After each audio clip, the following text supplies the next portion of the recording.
Hello, children.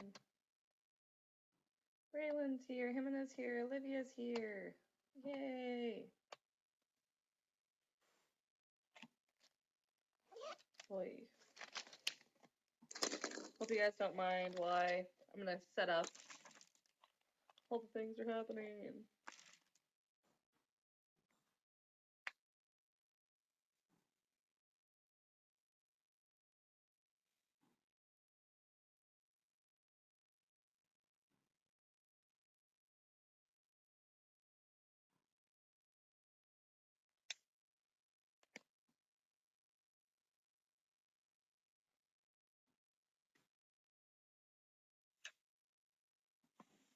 It's okay, Jimena. We missed you though. I hope you're feeling better today.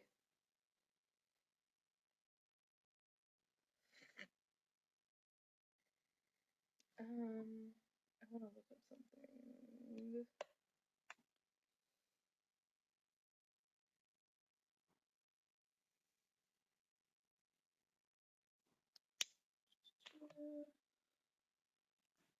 Reform movement. I'm gonna have.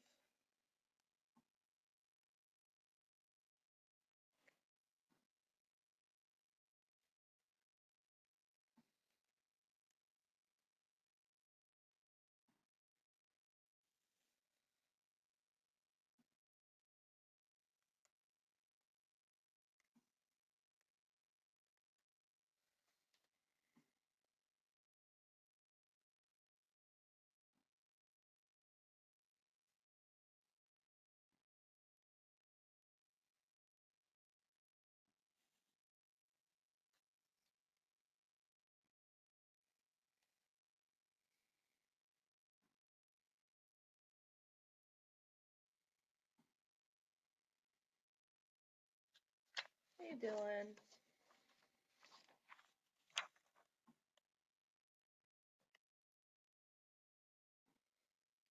Well, Jimena, are you gonna be able to go to school tomorrow and the next day for your tests? I hope so.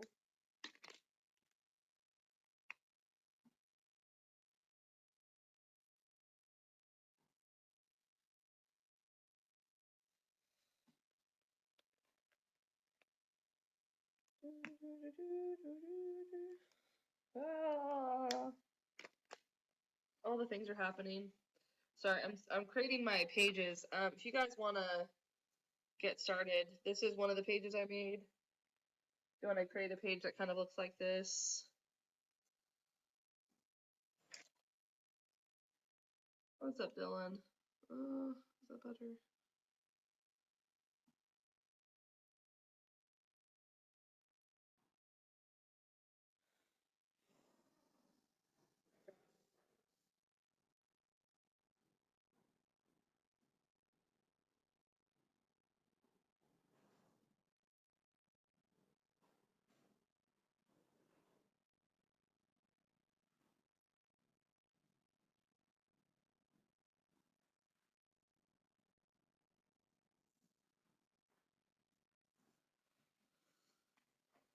No, you're listening to Hamilton. Well, you can listen to Hamilton for like 4 more minutes. Hey, Tristan. Hey, so I'm drinking a Sprite. This is not sponsored by Sprite, but also Sprite.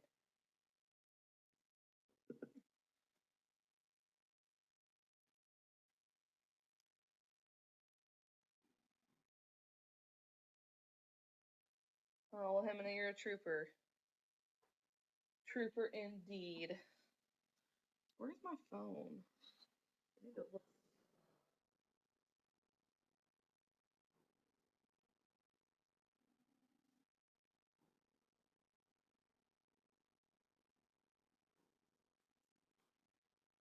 Here, I found it.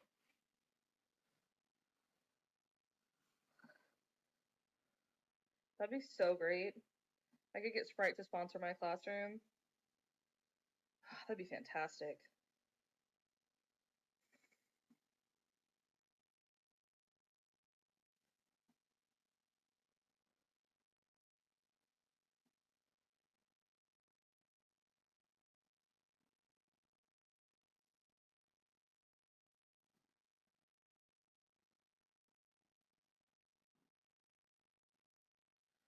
Civil War causes. Okay, we've got 3 minutes left till the live stream starts. I'm starting at 5:01 to give people who log in at 5 a chance to catch up.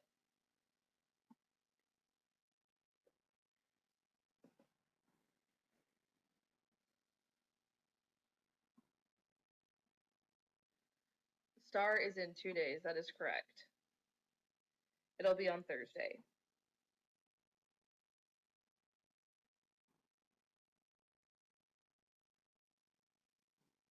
I'm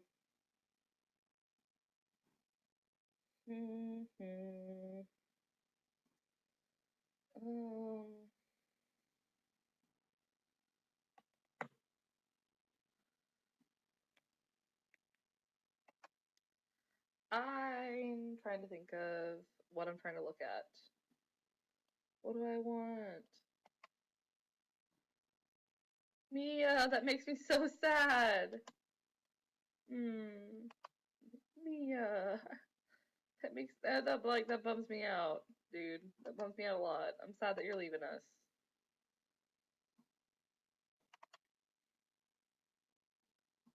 Oh. Oh.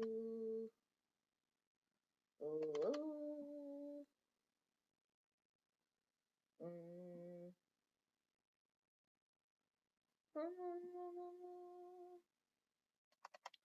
That's what I'm gonna do. I'm just gonna use tissues.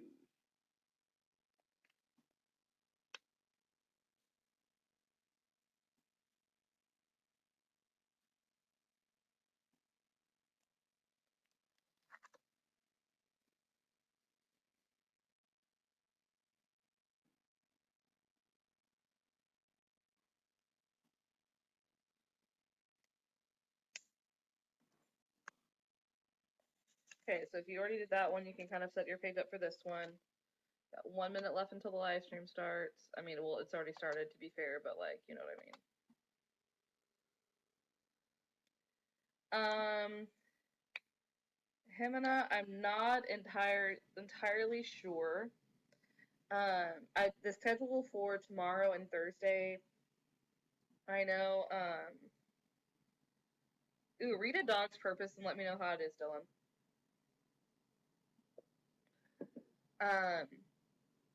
The schedule will look like tomorrow and Thursday. I know that you guys are definitely going to your 7th and 8th period classes, but it just depends on how quickly or slowly you guys finish the test. So, Civil War causes tissues. Civil War causes tissues. Civil War causes tissues. Okay, so I'm gonna go ahead and get started here because we got time wasting. It's my Johnny Cash attempt. I think Johnny Cash is really like June Carter Cash, but like we'll see. Anyways, so abolition. Abolition.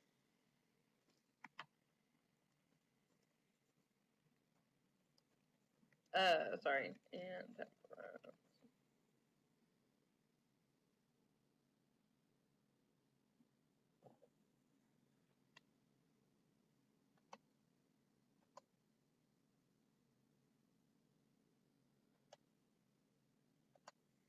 okay. So abolition refers to the time period, or abolition refers to the goal, or work towards the goal to abolish slavery. That was the end goal of abolition.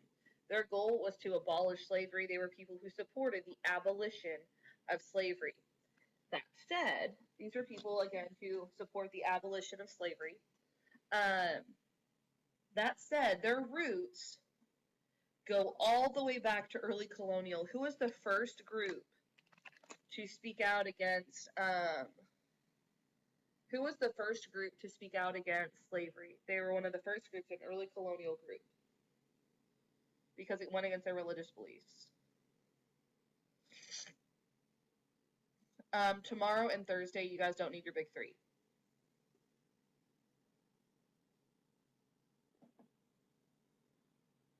The first group was the Quakers.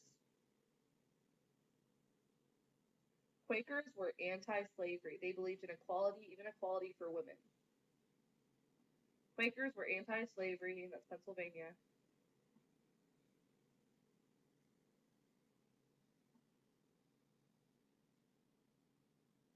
So Quakers are anti-slavery. This proceeds to grow. Let me double check one thing real quick. You guys keep telling me some more. Himina, you don't have to bring anything tomorrow, just your happy self.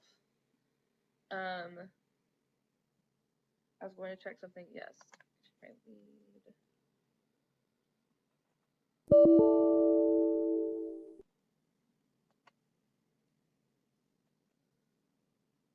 Guys, if you can continue to tell me things you remember about these reform movements, maybe people involved, books, anything.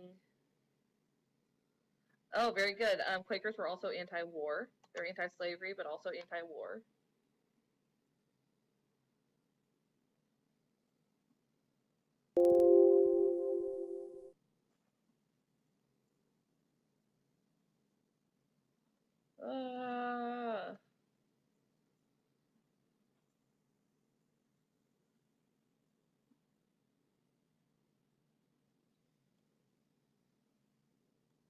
And guys, the Quaker question has showed up a few times on STAAR. Okay.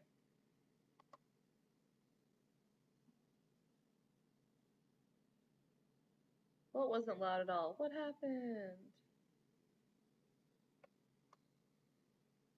Okay. So, abolition. Dun, dun, dun.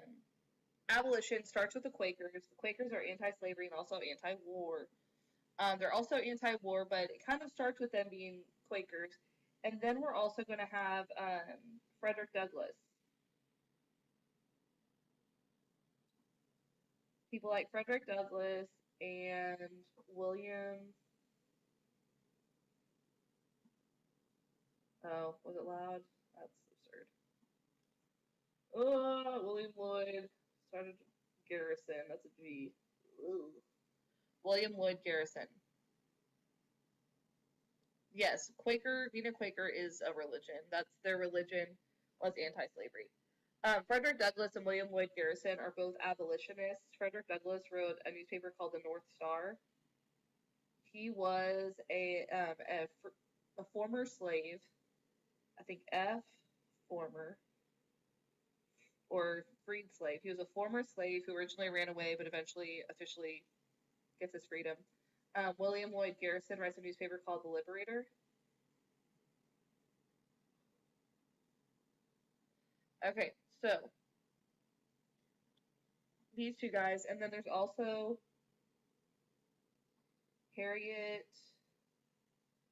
Beecher. Is it two T's? Maybe. Harriet Beecher Stowe, who wrote a really good story called Uncle Tom's Cabin. And this book really made the North ugly cry about slavery. It really changed their opinion. It really changed their opinions about slavery. Sojourner Truth, and the other person was Harriet Tubman. Are you guys looking up for me if I'm spelling Harriet right? Sojourner Truth gave speeches about the rights of women, and Harriet Tubman was the conductor of the Underground Railroad, which was a pathway to get slaves out of slavery and escape to freedom.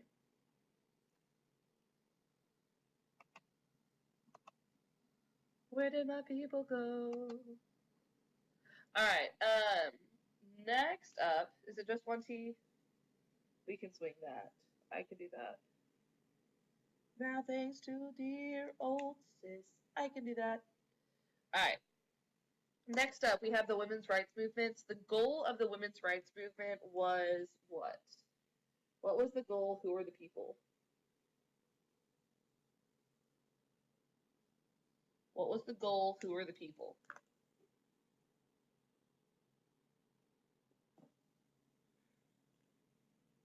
They had a convention. Where did they meet for their convention?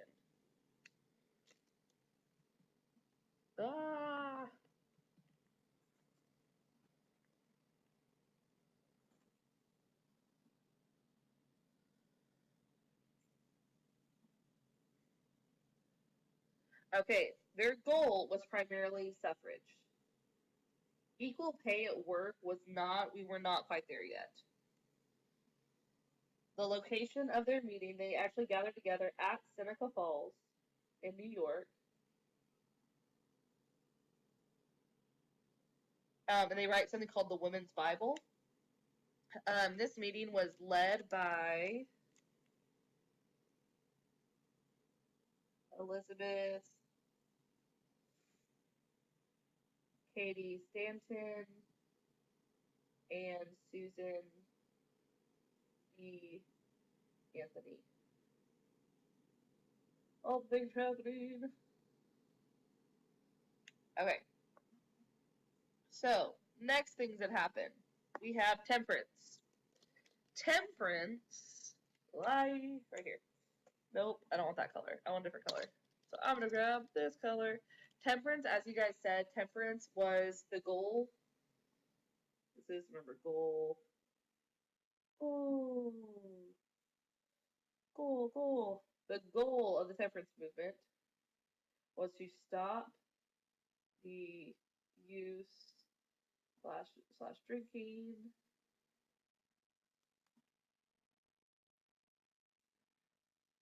of, what's it called? Stop the use of drinking of alcohol. Oh, you have a history star in 2 days? Well, what's your name? I'll wish you luck. Drinking of alcohol. Stop the use of drinking of alcohol. Do you guys remember who was in charge of this? Who was it? Who was in charge of this movement? What was it? Tell me all the things.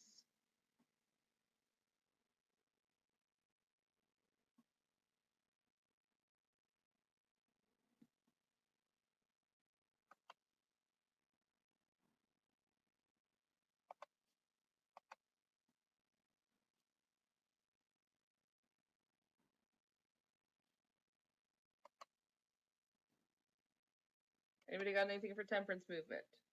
All right, so the temperance movement was about stopping the consumption of alcohol. The leader was a man by the name of Lyman Beecher.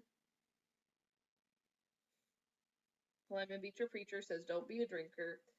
They wanted to stop the consumption of alcohol in the hopes that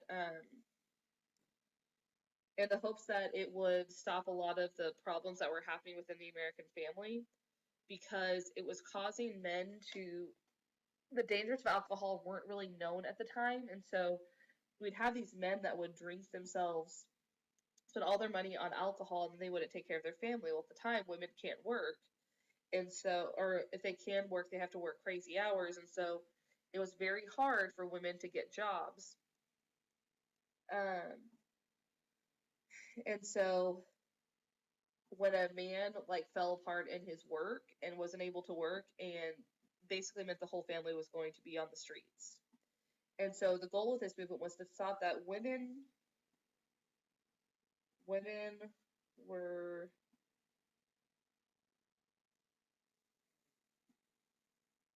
in the thick of things with this one. They did things like joining and creating the American Temperance Society, but basically the goal was for a better household, a better home for families. The other one we're going to talk about is a guy by the name of Horace Mann, who every time I say this person's name, I feel like kids always hear it wrong.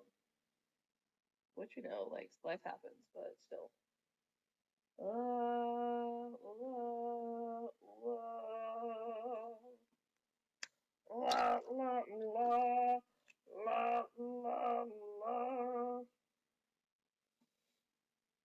That's an apple because it's cute. Look at it. Aw, cute little apple.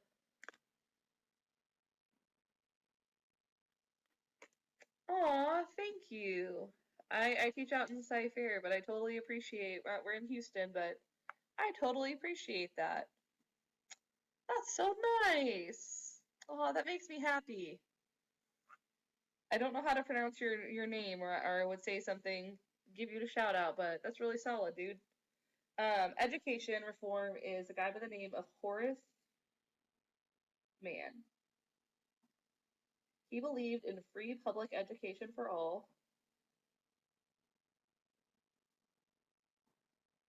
He said education should be free, and it should be, and teachers should be,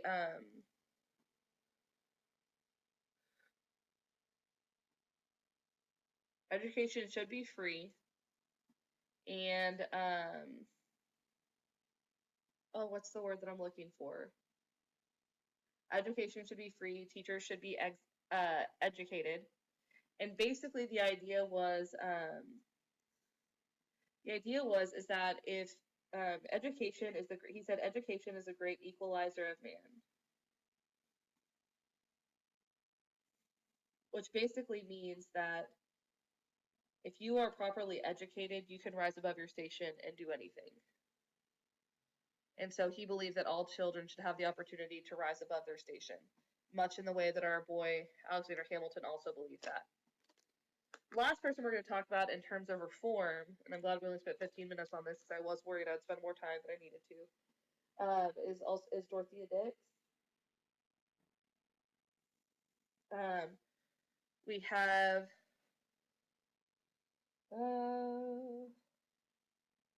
hold on, I'm having to pull up the textbook app on my phone because I forgot the deaf guy, the guy who I forgot how to spell his name. I can like see it in my head, but I'm not sure if it's it, and I don't want to get it wrong. The Spirit of Reform, chapter 16. Downloading that on my phone right now. Oh, Dorothea fixed, because she fixed things. Because she fixed it. Basically, she did fix things, though. I like that. Dorothea Dix goes in, and she goes and visits. Okay, Nathan, we need to focus this on the lesson, please. Anyways, Dorothea Dix comes in, and she goes to all of these prisons. And she's supposed to be looking at prisons, and she goes into these prisons and realizes the prisons aren't filled with people who, they aren't filled with people who are, they're not all criminals. There are people in there who are simply like have a mental disease or they're disabled in some way, and she is horrified by this because these people don't have, there's no furniture, they're just sitting in cells, and the humanity of it, she's like, sometimes there's no toilet, it's just sad, and that's not okay. Okay. Okay. How? Okay. Samuel Gridley Howe was the vision. He was the helping with. He starts off the school for the blind, and then Gallaudet. That's why I thought it. That's okay. Gallaudet was the hearing impaired.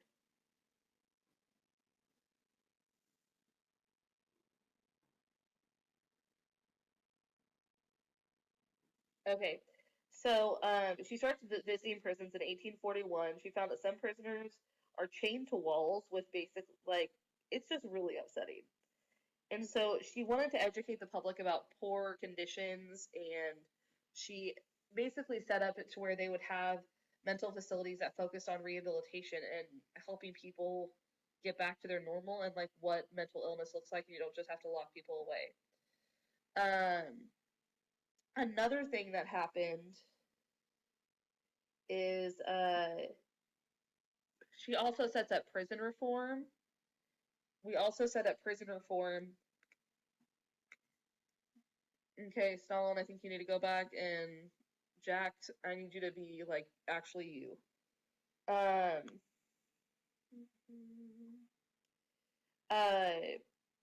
Basically these prisons previously were not divided between men and women. She separates the men and the women. She separates children from adults. She kind of does a lot of dividing up. She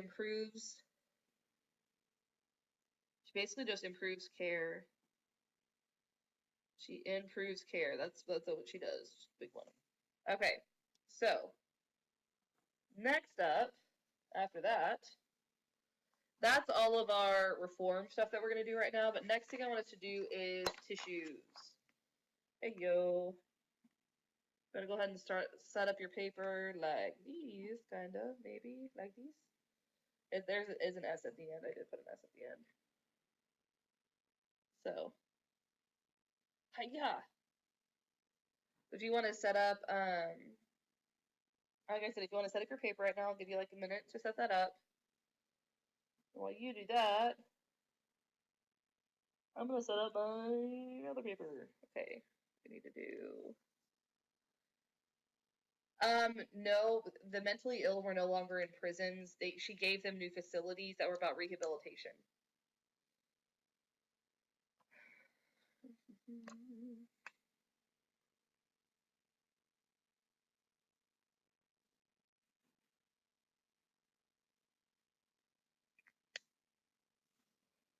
All right. Oh, good. I didn't realize there was an emoji movie coming out. That is news to me, children. Um.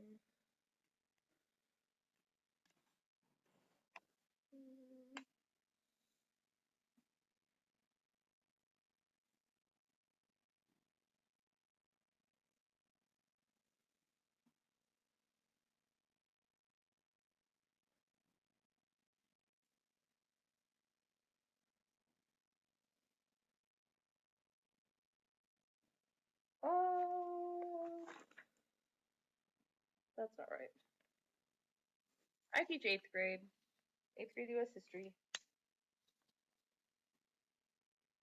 All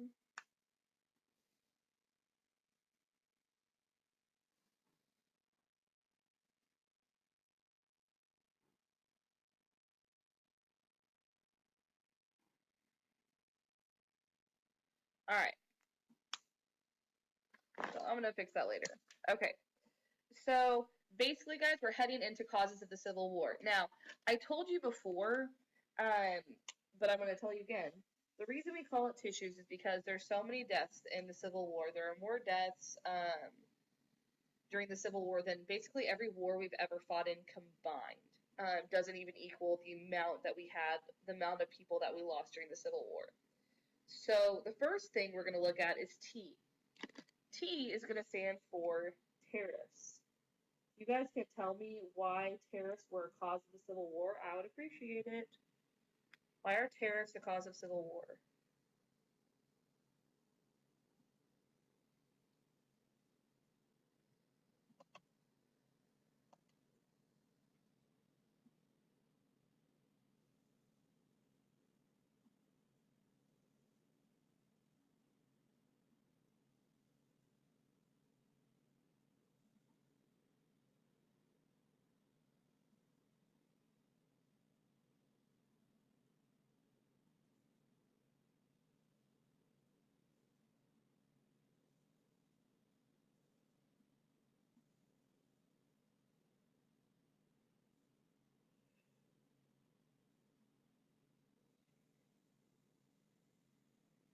Anybody?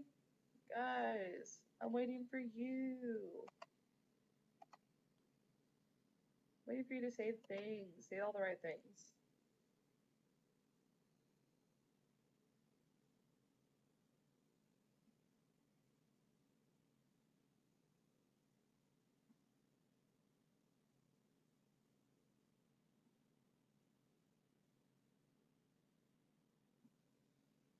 Secession of South Carolina. Oh. Okay, I don't know if you guys are following in with this, but here we go. Can you still hear me? Is that okay? Folks.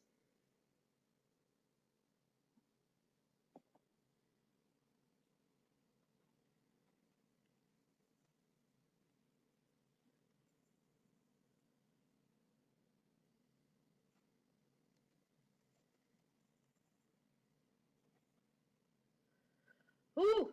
Thank goodness, Nathan. Nullification crisis. You knew tariffs had something to do with the nullification crisis. Alright. Nullification crisis. That is number one. The tariffs. We have issues during the nullification crisis in which Jackson threatens to secede. Not Jackson. South Carolina, what's happening to me? South Carolina threatens to secede because they want to nullify the Tariffs of 1828, also known as the Tariff of Abominations. They want to nullify that tariff. Andrew Jackson won't let them. Andrew Jackson says if you'll nullify, he tells John Calhoun, who's his vice president and a representative from South Carolina, that if he tries to secede, or if he secedes, I forget. Oh my gosh. He tells him if he secedes that he'll straight up like hang him. He was like, I will hang you. If you guys try to secede, I will hang you. It's kind of messed up. Another place that we see this division was way early on, back during Hamilton's financial plan. We also saw there was a big upkick here during Hamilton's financial plan.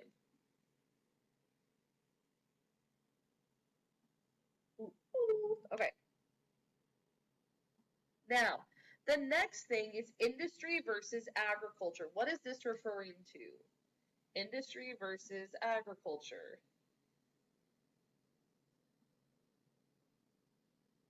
Industry versus agriculture.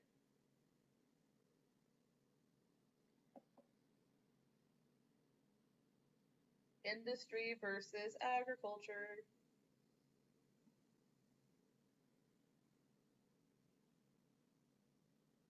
You got anything?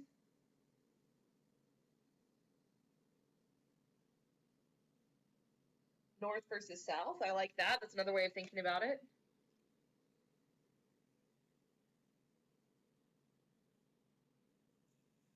North versus South. What else is there? We have North versus South. It's kind of city versus rural. We have two competing ways of life. Basically, we have differing economies leads to different needs.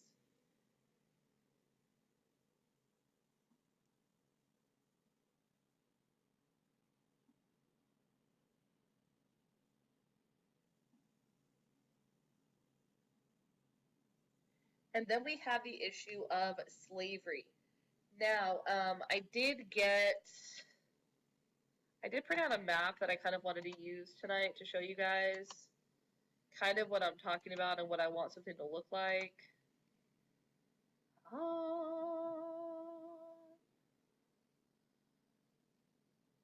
Okay, so let me pull my paper. Okay, so this right here, heyo. This right here is going to be my happy little map.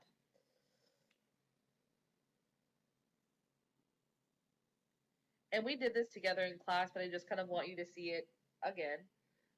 Free states are going to be green. Slave states will be yellow.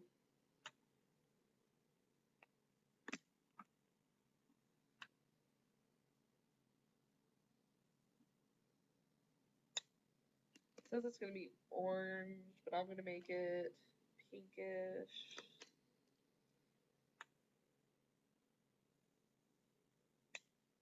Slave territory is going to be red.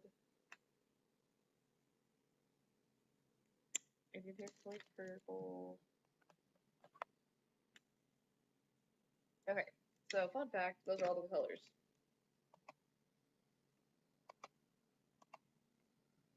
Ooh, okay. Alright, so this would be like, so the first kind of thing we have about slave versus free. The important thing to know here is that the reason we're having all of these boundary compromises is because the goal, what is the goal at the end of the day?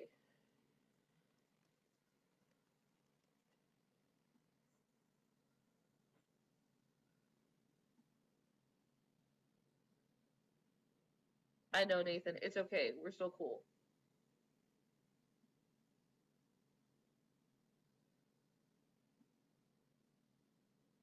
What'd you do today in your class at your school? Full the compromises.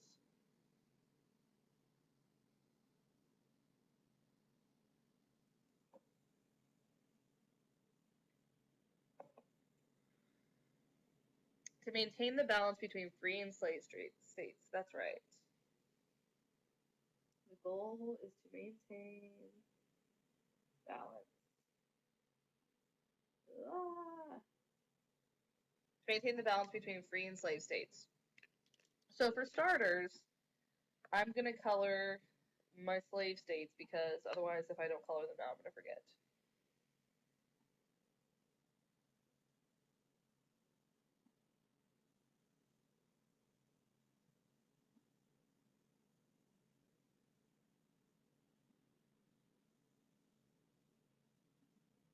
Okay, so here are the slave states.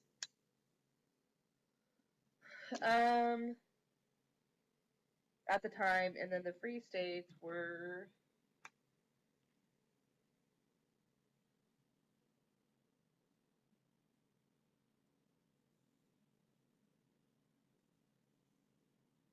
oh, that's cool. Where are you at in Texas?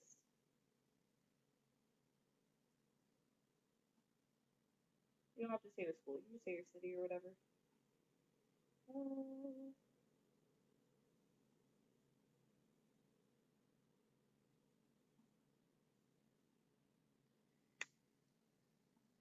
Okay, so when we kind of start things off, this is what the maps look like.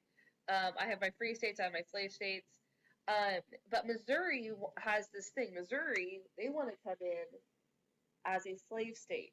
Well, if they come in as a slave state, if we want to maintain the balance, we are going to have to let Missouri or Maine come in as a free state. Because we do that, we maintain the balance. We also come up with this new great idea that we're just going to have a line that divides up this new land right here. Pflugerville, I know where that is. This right here, we're in like the Houston area, so there you go. So this right here is the 3630 parallel. The 3630 parallel. And basically the idea was in all this new land, and can you guys tell me where did we get this new land from? Where did we get this new land from? Ah!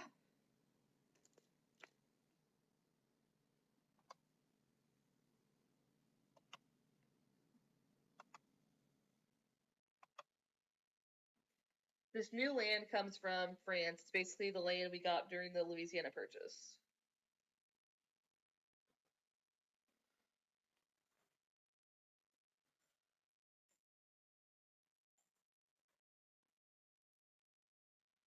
Very good. It's 3630 parallel, and it's basically all this land that we got from the Louisiana Purchase. Well, because of this, because of kind of the way that this is set up, this says that the free territory, which I said I was going to color pink, free territory is all this up here. And the slave territory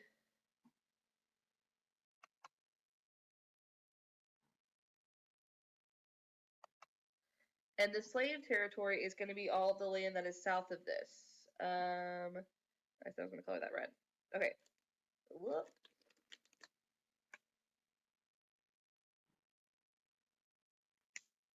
So that was the Missouri Compromise. Well, that kind of maintains our needs, and this was invented, or Henry Clay came up with this plan.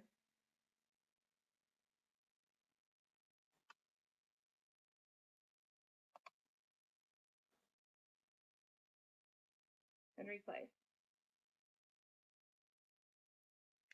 Very good. Okay, so Henry Clay kind of sets up this plan. Nathan, good job with the 3630 parallel. Talked about that. Okay, well then 30 years pass. Between here and here, we have 30 years. So for 30 years, this like kind of rinky-dink plan we put together holds up. Then we get to the Compromise of 1850. Now, I'm going to color in what is already kind of laid in stone. What we've already established. Texas is a slave state.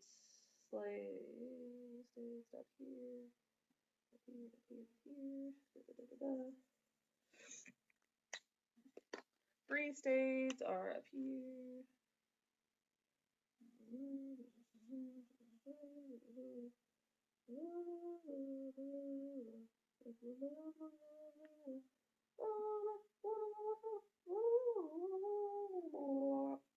Alright.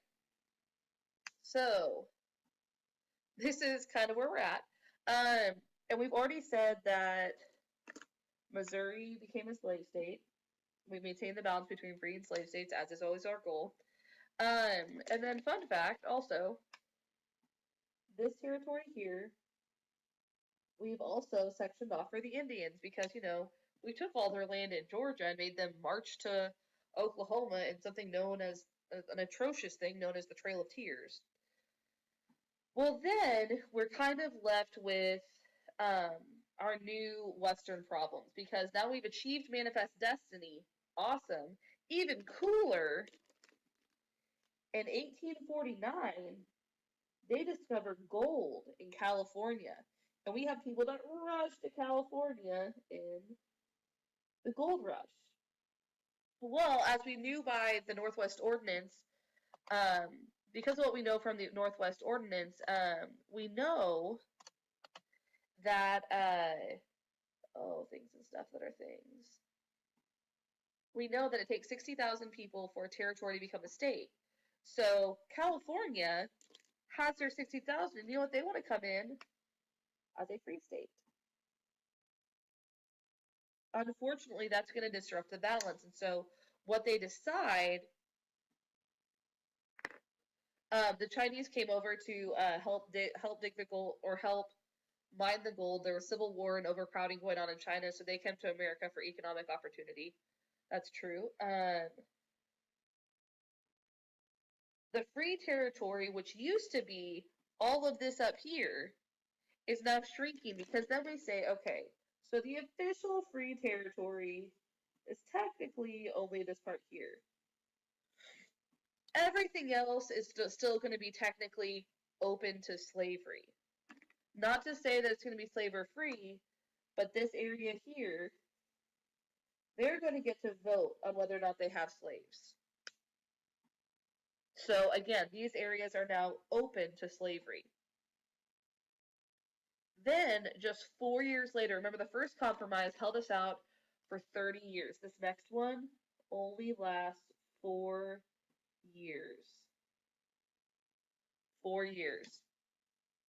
And in 4 years, a lot of stuff happens. So, first, again, I'm going to color the things that I know. I know this one already. I mean, to be fair, I know all of these thingies, but we're just going to do all the...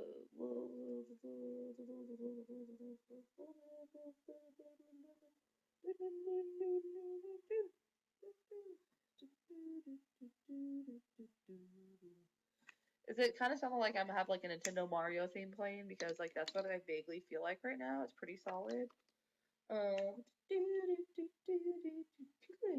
See that it's running through a question block.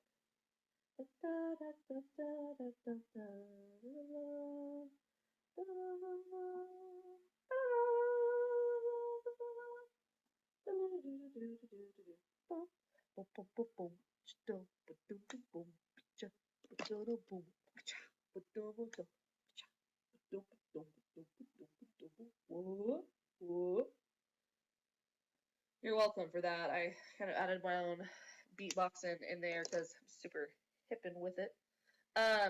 Well, finally, we're getting more and more. This area, we all agree, guys, this is not going to be Zoe. Aww, student from my first year teaching. It's like, it's next level. Gabby. Oh, ladies, so good to see you. Students from my first year teaching coming in to see all the things that I could have taught them had I known more, because I didn't know as much as I know now. The next areas that are open to slavery are, like I said, these two areas here have already been open to slavery. But then now Kansas and Nebraska are going to be open to slavery. Nebraska and then Kansas. Well, the thing is that a lot of people are going to try to rush to Kansas, and the hilarious thing is, and they're rushing to Kansas. Check this out. They rush to Kansas, it's like right here. And basically a civil war breaks out in Kansas by itself. Hey, guys, I'm happy for you guys to make the chat come alive, because The chat's been, we've been struggling to stay afloat. What's it called? This right here, basically a civil war breaks out that's called Bloody, they call it Bloody Kansas. John Brown is one of the leaders of this kind of raid. It's pretty solid. Anyways, and so basically, very good, Nathan. Bleeding Kansas happens. Did I call it Bloody Kansas? And I just wrote Blood Kansas. Bleeding Kansas, you are correct. Takes place. And so, guys, that's only 4 years later. It is clear that tensions are rising. And in fact, in 1860, Lincoln is elected. The Civil War is between 1861 to 1865. This is just, that's an important date to know. This is just 7 years before that. It's really not that long. It's really not that much later that becomes an issue. And so it's important when you're looking at kind of the reasons that like slavery led to it. Another reason also, gotta put this in there too, along with the Compromise of 1850, it wasn't just like, oh, California comes in as a free state, but Washington, D.C., in this area here, they're going to shut down the slave trade. They're going to establish Texas's final borders. What else are they going to do? The word that I'm looking for is 1, 2, 3. Oh, they're going to let Utah and New Mexico use popular sovereignty to decide whether or not to be slave or free. And then, lastly, they're going to pass something called the Fugitive Slave Law, which is super messed up. Fugitive Slave Act.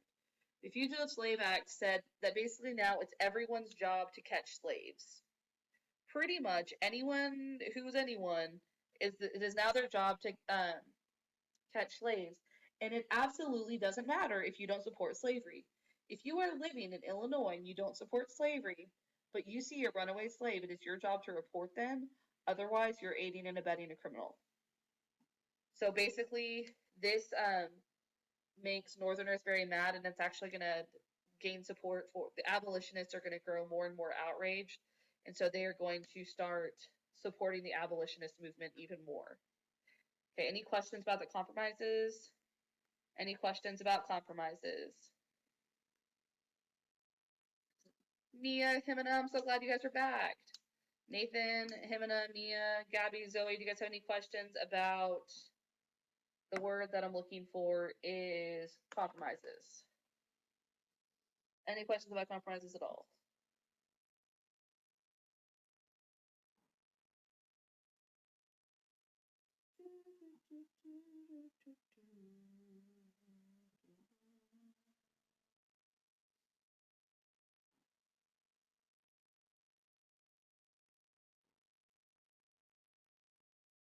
All right. So that is what we got.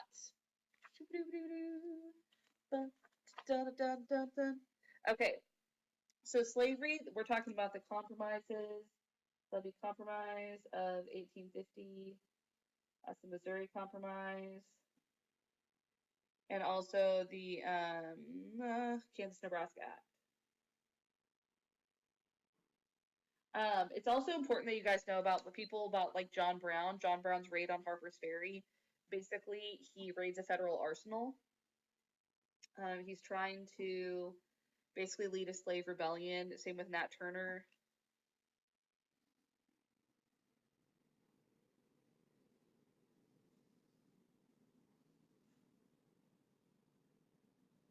They lead slave rebellions.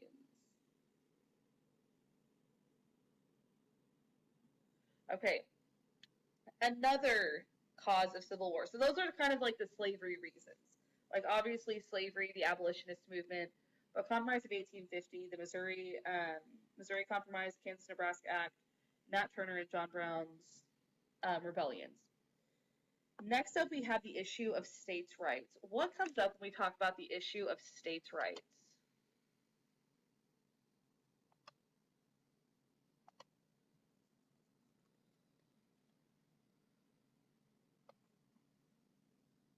we talk about the issue of states' rights, what kind of comes to mind, what comes into our head?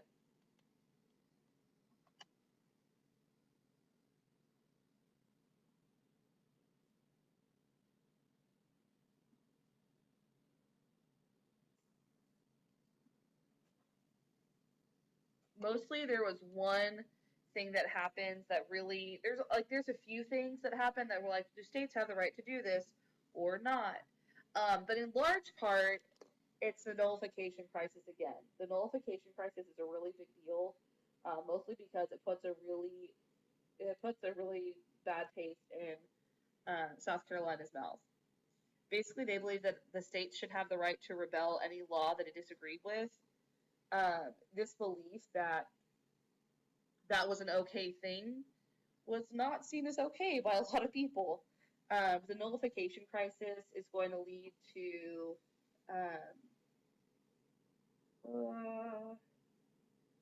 tension with the federal government. Basically, they believe that the states have the right to nullify the Tariff of Abominations. South Carolina says we have this right. Andrew Jackson literally sends in the military to stop it from happening. He says, no, you are not going to secede. You're going to pay this fine, and we're going to see to it. We're going to bring the military in. The big guns, if you will.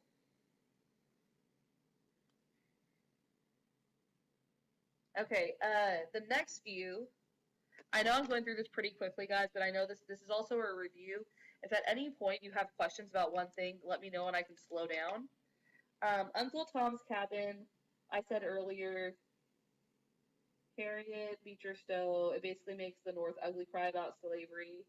I always remember that Harriet Beecher Stowe wrote a really good story.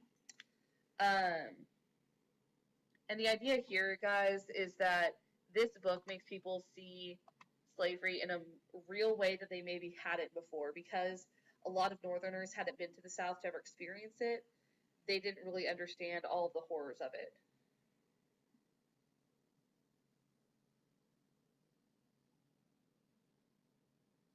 You know, Jackson, I know you really don't like Jackson at all, but Jackson firmly believed, I think you're talking about the nullification crisis, he firmly believed that it was about the Union. South Carolina was being petty. They were being petty. Every other state had to pay this tax. Why should South Carolina be any different? He believed in states' rights. He believed in the common man, but he said, it's real messed up that you guys think you can just secede whenever you want to. That's not a thing. The Union must be preserved above all else. And so, like, in that case, like, I feel like that's a fairly reasonable tact, like, more reasonable than I usually expect from Jackson. So we have Harriet Beecher Stowe writes Uncle Tom's Cabin, which is a book. Lincoln will refer to her as the little woman who started the big war. It's kind of nice. Underground Railroad. Underground Railroad. The Underground Railroad is led by Harriet Tubman.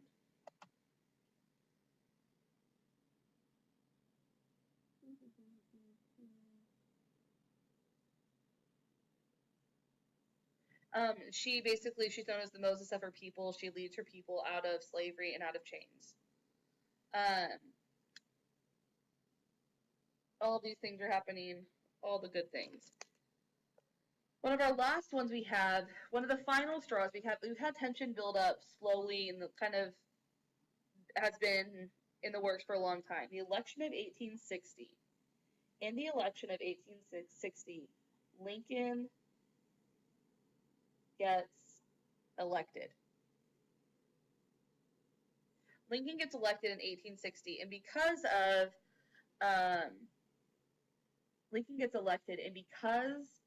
of some statements he made during the Lincoln-Douglas debates way back in the day when he was still just running for senator even, because of the statements he makes then, he gives his House Divided speech, a house divided against itself cannot stand.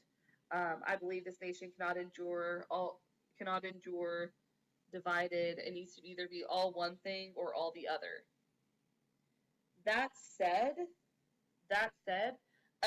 people said the thing about Lincoln is he's not just going to let slavery be. He's going to get rid of it.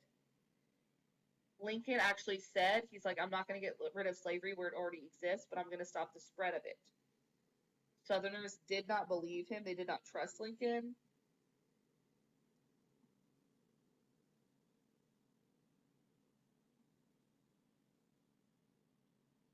The South doesn't trust him.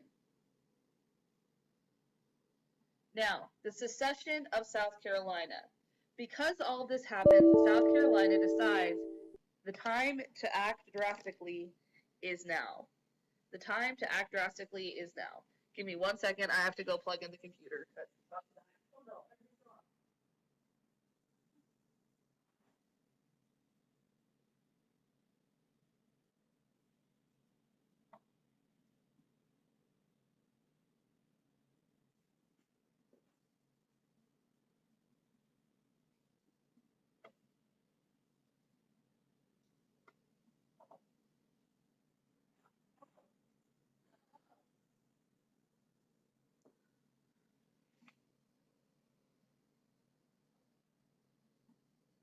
He wasn't known as Honest Abe back then.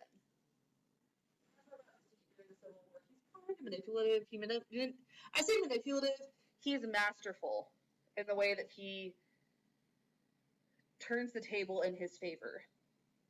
Okay, so they don't trust him. So South Carolina secedes. Now, as soon as South Carolina secedes, Lincoln says, "Whoa, whoa, whoa!" I know, me too, Himina. South Carolina says, "Whoa, whoa, whoa!" They try to secede. Sorry. I keep doing my whoa, whoa, whoa wrong. South Carolina secedes, and Lincoln says, "Whoa, whoa, whoa!" You can't do that. States can't secede from the Union. And basically, there's a whole bunch of states that looked at Lincoln and says, "Tell me again that I'm not allowed to secede. Tell me again." He's like, "You're not allowed to secede," and boom, they all secede.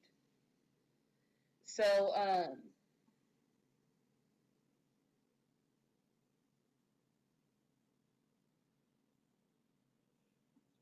in his inaugural address that he gives, he'll say basically that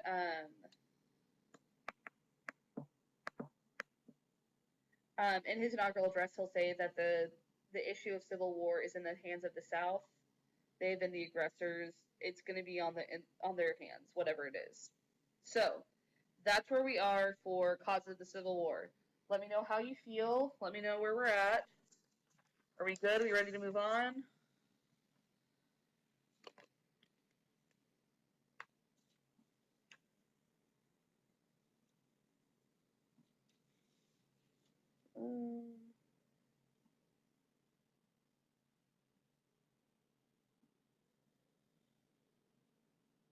Yay, Camilla! I'm so happy you're here.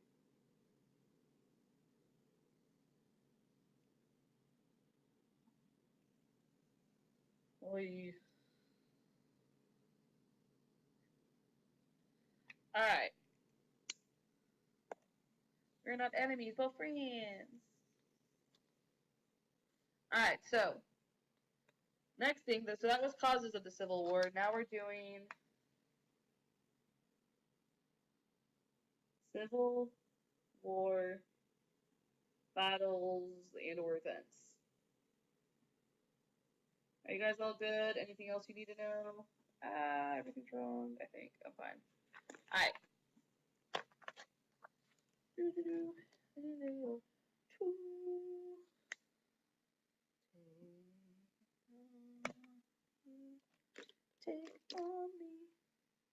Okay. So basically, South Carolina has seceded. South Carolina has seceded, but there are still U.S. forts in South Carolina. One of those forts is a fort called Fort Sumter. It's still a military city. You can go visit. Fort Sumter is in South Carolina, and basically this was the whole supply train deal.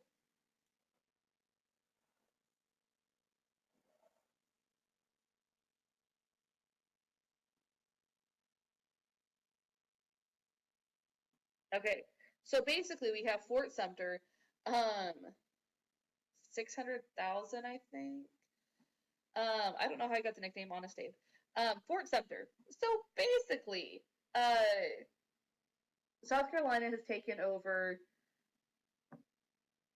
their own state. They've seceded from the Union. They're their own. They believe they're their own country at this time. Well, there's still Fort Sumter. Fort Sumter is technically U.S. soil. So Lincoln says, hey, I'm going to send in my train to give supplies to the people at my fort. This is the fort that I'm showing.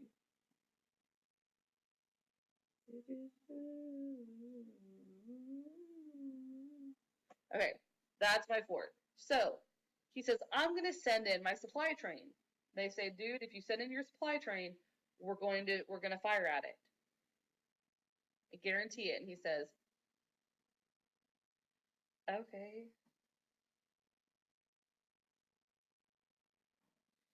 And he says, okay, sounds good. So Lincoln sends in the train, knowing full well that as soon as he sends in the train, when it arrives past, as it tries to go into Fort Sumter, the South is going to open fire.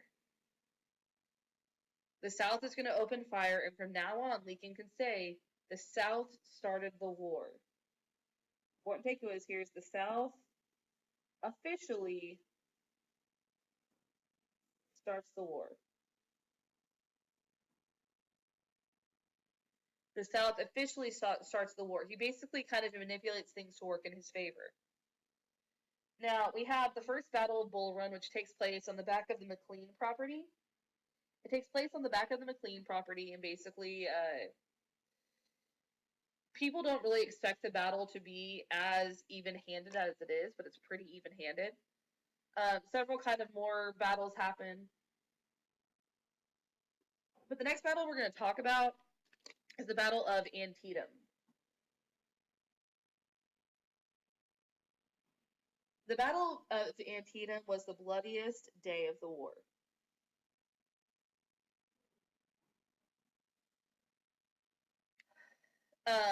Antietam is the bloodiest day of the war. And actually, I think it's the bloodiest day in American history. Almost, I think, 50,000 people died, or at least maybe died on both sides. It was insane. There's a huge loss of life. There's a huge sense of, why are we even doing this? Why are we fighting to be with someone who doesn't want to be with us? Because after Fort Sumter, Lincoln says,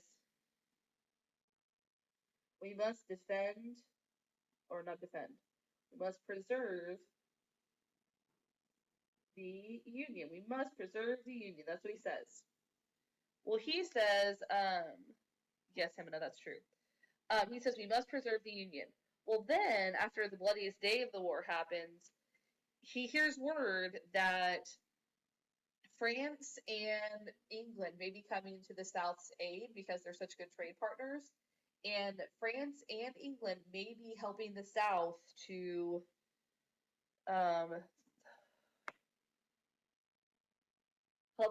fight this war against the North. So Lincoln, being the savvy man that he is, Lincoln decides he's going to change the narrative of the war again. And he says, he releases something called the Emancipation Proclamation.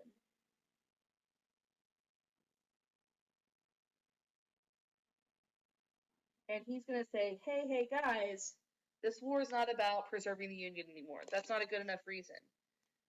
Now we're fighting a war about slavery. Now, basically the ironic thing here is that he says, I freed the slaves in rebelling states.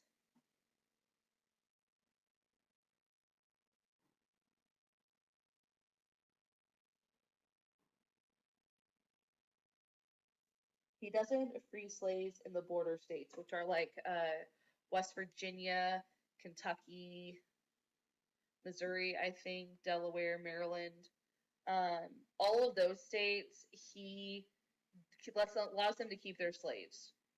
But he frees the slaves in rebelling states, and basically it is made clear that a Northern victory, a Union victory, would lead to the end of slavery. Then, fast forward again, the North keeps changing commanders. Battle of Chancellorsville, Stonewall Jackson gets shot by his own men, and Eventually he gets like a wound that gets gangrene and they have to like cut his arm off. And eventually he just dies from that. Like I think he died of like pneumonia.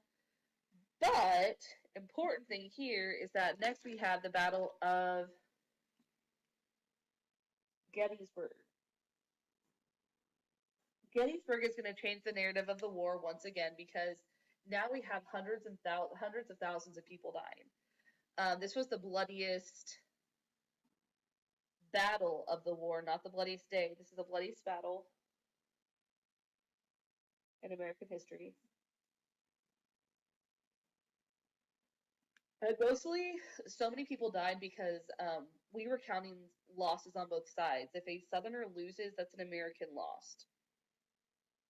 Gettysburg is the bloodiest battle of the war. And after the end of the war, Lincoln gathers people together at the land at Gettysburg and gives something called the Gettysburg Address. And he says that we're not fighting a war about slavery. We're not fighting a war to preserve the Union. We have changed the narrative once again. And the address says you are fighting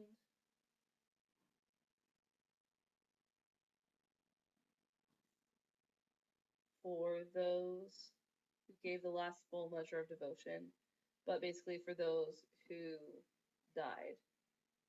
You're fighting for those who died. You're fighting for the person who died who doesn't get to go home. You're fighting for them.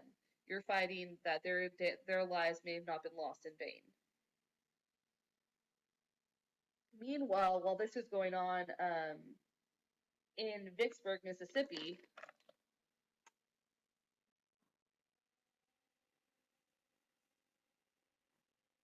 General Grant is having a lot of success. Vicksburg, Mississippi, the North gains control of the Mississippi River.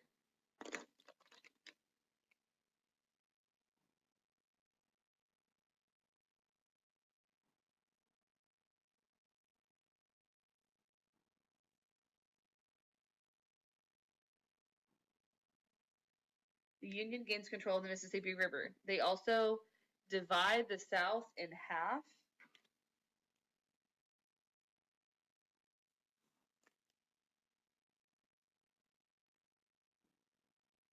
It's going to end probably in about 5 minutes, Raylan. They divide the South in half. Basically, after this, we're pretty much at it marks the beginning of the end. The South can't get supplies, they can't get food. So eventually, because his men don't have food, they don't have their necessary things to live, Lee will surrender at Appomattox Courthouse, which is a city. He will, what's it called? He will go into the McLean house, and in the sitting room, Robert E. Lee surrenders to Grant. Robert E. Lee is a Confederate. He surrenders to Grant.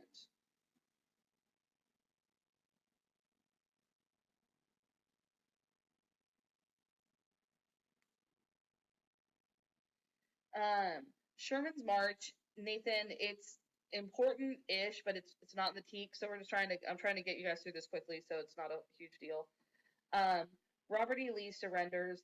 The war is over. It's like April 4th, I think, and on April 11th, I want to say, or maybe the war's over on April 11th and Lincoln gets shot on April 15th. No. Okay, whatever it is, shortly thereafter, less than a week later, after the war officially ends, Lincoln is assassinated.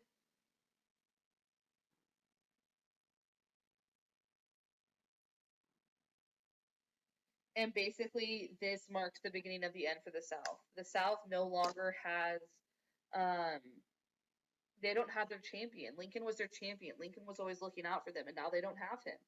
Now they're left to do things on their own, and it's not going to end up very well for them. And so, Lincoln being assassinated by John Wilkes Booth, very upsetting to the process of Reconstruction. Last thing I'm going to tell you guys was something I want you to know. First of all, you guys are going to do great. I'm not worried. I appreciate you guys tuning in for the past few weeks. One thing I do want you to know for your test, something that I do think is important, that's Reconstruction, is the 13th, 14th, and 15th Amendments. Please remember FCB, Free Citizens Vote. That is the 13th, 14th, and 15th Amendment. They are passed to allow for citizenship and all the things. Any questions I can answer for you guys? This is our last live stream. Last live stream of the year, actually, guys. That's tragic. I don't know if I'm doing it next year because I'm going to the new place. Any more questions I can answer for you?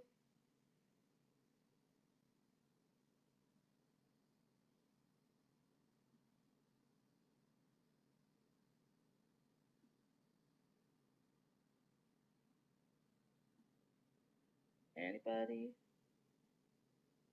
Okay.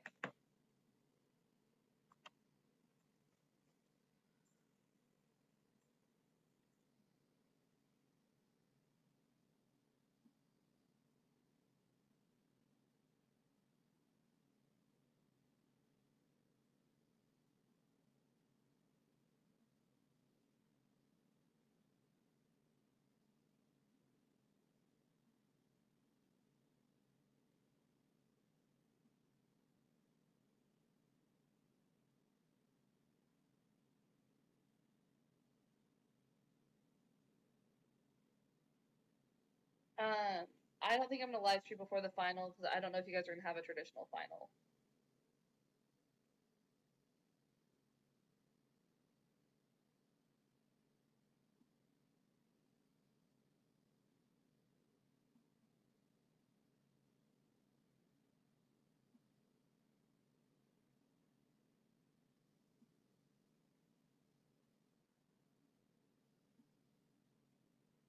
All right.